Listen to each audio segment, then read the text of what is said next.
I told you I'm coming for you next, Spheind. You can run, you can hide, you can dematerialize, but you can never escape. The fashion roast of Sphene Alexandria. By technicality, this is a sequel to my Dawn Trail drip ranking, where I decided against even talking about her in that video because it was so bad it deserved a video of its own. This is that video. First things first, the outfit is clearly inspired by Victorian era and general European royalty garbs, which sometimes feel like a weak parody that gets further dissolved by trying to combine these inspirations with modern styles and young girl style twists. From a purely conceptual standpoint, I get it. She's a royal queen with a lot of power, but she's also very close with her people and tries to hide her true age behind a young girl visage. Kinda oxymoronical. Emphasis on moronical, and mostly just bad execution. Some things I enjoy. The general shape and silhouette work is very nice. The asymmetry from the skirt works really well to truly make her stand out while not making the whole shape feel too unbalanced to the point of toppling over.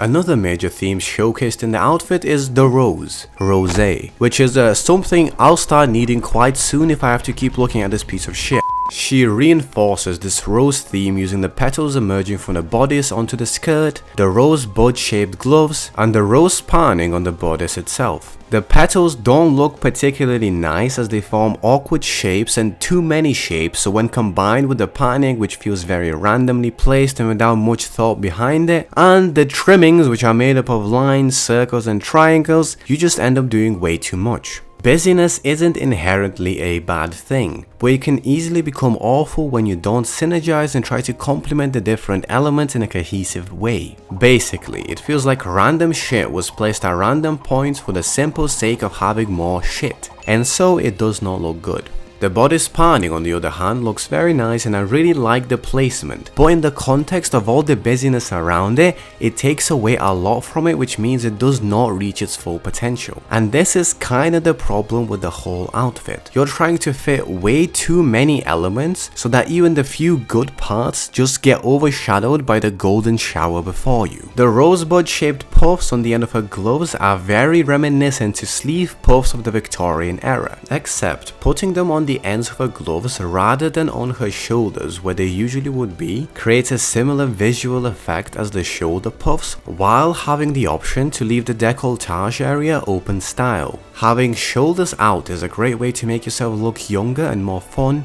especially if the clothing around is shaped well to support that idea. These gloves are the biggest highlight of this outfit and I'm super impressed. So unfortunately it's only down here from here. The skirt, inner dress lining and collar are made out of this glittery material, or maybe even a lame foil-esque material which looks very cool as a standalone piece. This is such a unique little bit of fabric that I would even build my entire outfit around it and try to emphasize it, especially if you had some external light sources to bounce off the texture to create a sort of light show. As an example, some skirt underlighting would go incomputably hard here, but we keep it pushing nonetheless. Not having this outfit in general would go stupid and stupider, but unfortunately this girl ain't from Jupiter.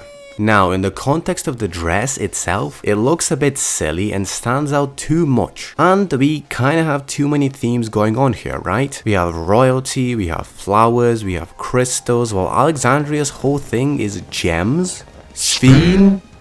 But who even cares at this point? That same foil material that I do like looks dreadful on the collar. I can understand the skirt, but it's just a horror story on the collar. And even without that material, the collar is fucking dog shit. The décolletage area is very important for these types of dresses. The shape of the décolletage can make or break a dress. I said before, if you show off more body lines it makes it look more elegant, or you can add collars or adornments to show off more glamour or status while still looking elegant. But this kinda feels like the most plug and play cliche young girl style type of collar to make her seem down to earth or younger or whatever they're trying to do. But in finality it ends up looking stupid and out of place. It doesn't add glamour or elegance, and the only way it makes her look young is because it's so stupid. Only a stupid young lass could fuck this up this badly. The necklace over the top of it as well just looks so messy, and don't even get me started on the tie looking part connecting to the bodice. It adds more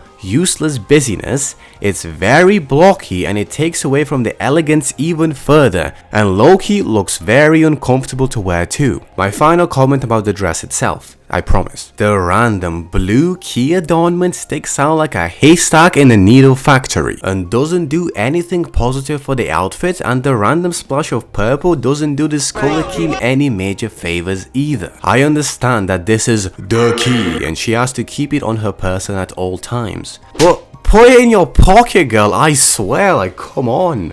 These long socks are pretty bad too. Either make them shorter to show part of the leg or make them longer and fully cover it. Showing only this tiny slip under the skirt just looks wrong.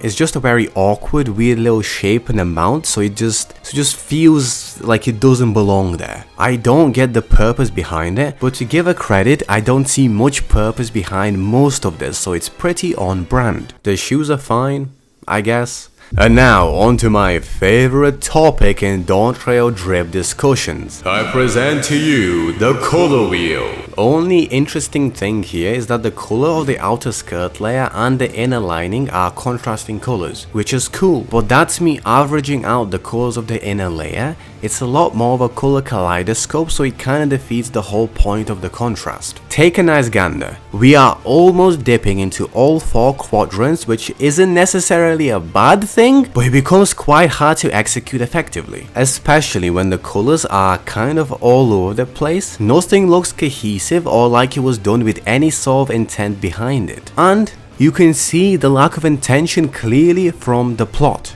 But fuck the stupid ass color wheel, who actually gives a fuck? Take your eyeballs and engage them at Sphene, preferably with a lot of disrespect and look. All the shades are kinda too close in value ranges, so nothing feels like a true highlight, and therefore your eyes aren't being directed anywhere specifically. Okay, I'm lying. The white on the bodice and gloves does direct you to the chest area, but it's not as hard hitting as it could be, and the other whites splashed around everywhere do dilute the effect, so it's kind of on the fence for me as a highlight. And just in general, there are a bit too many colors here. You can achieve the same level of depth with less colors, and this just adds to the already problematic busyness and messiness problem. To give Sphene the benefit of the doubt, the FF14 lighting engine does not do it justice. The FF14 lighting engine does not give any colors justice. If recreated faithfully in real life or in a game with a better lighting engine, this will look much nicer. But unfortunately for you, you exist in FF14 Spheind. That's the one thing I do feel sorry for you for. And do not get it twisted. That's not me saying that the colors are good or anything. It's still quite an unappealing combo that can be somewhat salvaged with a better lighting environment. But it is a bit of a cop-out since any color combination can be salvaged with a good lighting environment.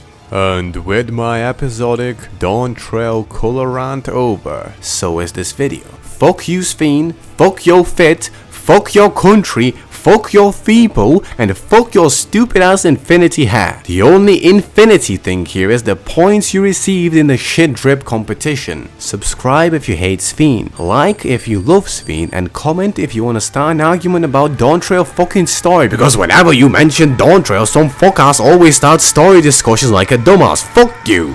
Bye bye gang.